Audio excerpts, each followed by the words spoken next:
माननीय अध्यक्ष जी, सबसे पहले मैं आपका धन्यवाद करना चाहता हूं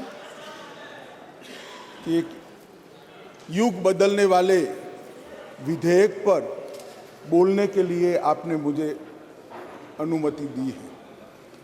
माननीय अध्यक्ष जी, संविधान को संशोधित करने वाले 128वें संविधान संशोधन के समर्थन में बात करने के लिए मैं यहां खड़ा हुआ हूं। माननीय अध्यक्ष जी,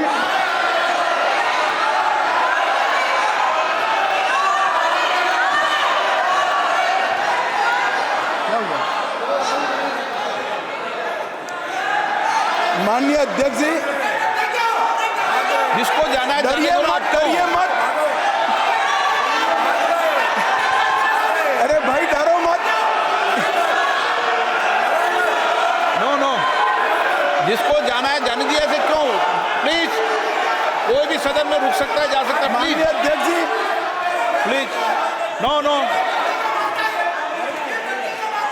माननीय अध्यक्ष जी,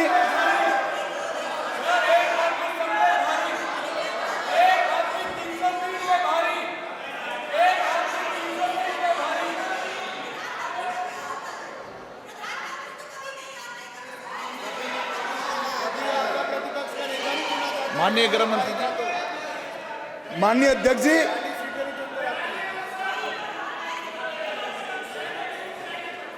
कल का दिन भारतीय संसद के इतिहास में स्वर्ण अक्षरों से लिखा जाएगा। कल गणेश चतुर्थी थी, कल संवत्सरी थी, कल नए सदन का पहली बार कार्य का श्री गणेश हुआ और कल ही के दिन वर्षों से जो लंबित था वो महिलाओं को आरक्षण अधिकार देने का बिल इस सदन में पेश हुआ। माननीय अध्यक्ष जी, आपके माध्यम से मैं इस सदन के नेता और देश के प्रधानमंत्री श्रीमान नरेंद्र मोदी जी को हृदय से साधुवाद देना चाहता हूं कि 140 करोड़ की आबादी में 50% जिसका हिस्सा है वो मातृशक्ति को सच अर्थ में सम्मानित करने का काम माननीय प्रधानमंत्री जी ने किया है। माननीय अध्यक्ष जी, ये जो संविधान संशोधन है, ये संविधान संशोधन जैसे ही दोनों सदन सबके सहयोग से पारित करते हैं, उसके साथ ही देश की लोकसभा और देश के सभी राज्यों की विधानसभाओं में 1/3 स्थान मातृशक्ति के लिए आरक्षित हो जाए। इसलिए ये बिल के अंदर अनुच्छेद 239 ए जो दिल्ली की विधानसभा से संबंधित है, उसमें बदलाव लेकर मेरे साथी मंत्री मेघवाल जी आए हैं। नया अनुच्छेद 330 ए जो लोकसभा में 1/3 मातृशक्ति का आरक्षण करेगा।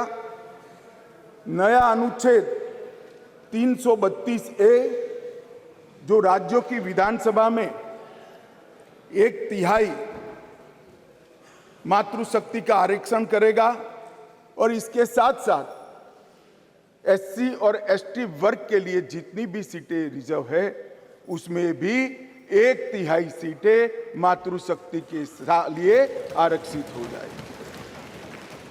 माननीय अध्यक्ष जी, इसके साथ महिलाओं के अधिकार की एक लंबी लड़ाई का अंत हो जाएगा और जिसकी कल्पना इस G20 की बैठक में सम्माननीय नरेंद्र भाई ने समग्र विश्व के सामने रखी, वुमन लेड डेवलपमेंट, उसके नए युग के श्री गणेश इसी बिल से होने जा रहे हैं। क्योंकि अब इस देश की माता, इस देश की मातृशक्ति, इस देश की बेटी न केवल नीतियों के अंदर अपना हिस्सा पाएगी, नीति निर्धारण करने में भी अपने पद को सुरक्षित कर पाएगी।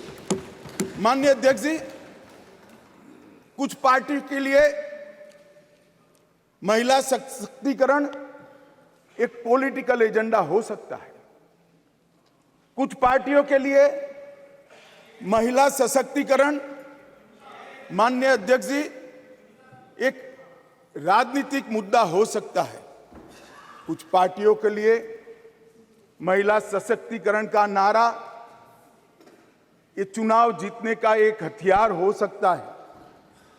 परंतु मेरी पार्टी और मेरे नेता नरेंद्र मोदी जी के लिए महिला सशक्तिकरण राजनीतिक मुद्दा नहीं है।